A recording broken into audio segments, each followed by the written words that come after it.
നഷ്ടമായ പ്രൗഢി വീണ്ടെടുത്ത് തൃശൂർ വടക്കുംനാഥ ക്ഷേത്രത്തിലെ കിഴക്കേ ഗോപുരം.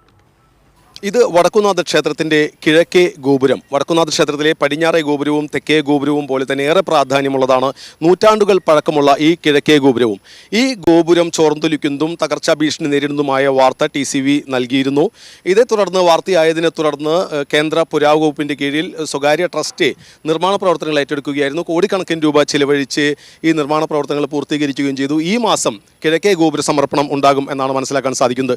ഇതേസമയം ഈ ഗോപുര സമർപ്പണം പൂർത്തിയാകാൻ ഇനി ദിവസങ്ങൾ മാത്രം ബാക്കിയുള്ളപ്പോൾ ഈ ഗോപുരത്തിനും അതുപോലെ തന്നെ വടക്കുംനാഥ ക്ഷേത്രത്തിൻ്റെ ഏറെ പ്രശസ്തമായ ആനപ്പള്ള മതിലിനും തകർച്ചാ ഭീഷണി ഉയർത്തിക്കൊണ്ട് ഒരു വലിയ മദിരാശി മരം നിൽക്കുന്നുണ്ട്.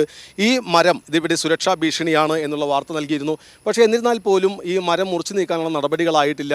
ഈ മരം മുറിച്ചു നീക്കണമെങ്കിൽ മരത്തിൻ്റെ കീഴിൽ വൈദ്യുതി ലൈനുകൾ പോകുന്നുണ്ട്. ഈ വൈദ്യുതി ലൈനുകൾ താൽക്കാലികമായി വൈദ്യുതി ബന്ധം വിച്ഛേദിക്കുകയും ലൈൻ മാറ്റുകയും വേണം. ശേഷം മരം മുറിച്ച് നീക്കേണ്ടതുണ്ട്. ഈ ഗോപുരം നേരത്തെ പറഞ്ഞതുപോലെ തന്നെ ഏറെ പ്രാധാന്യമുള്ളതാണ് കിഴക്കേ ഗോപുരം.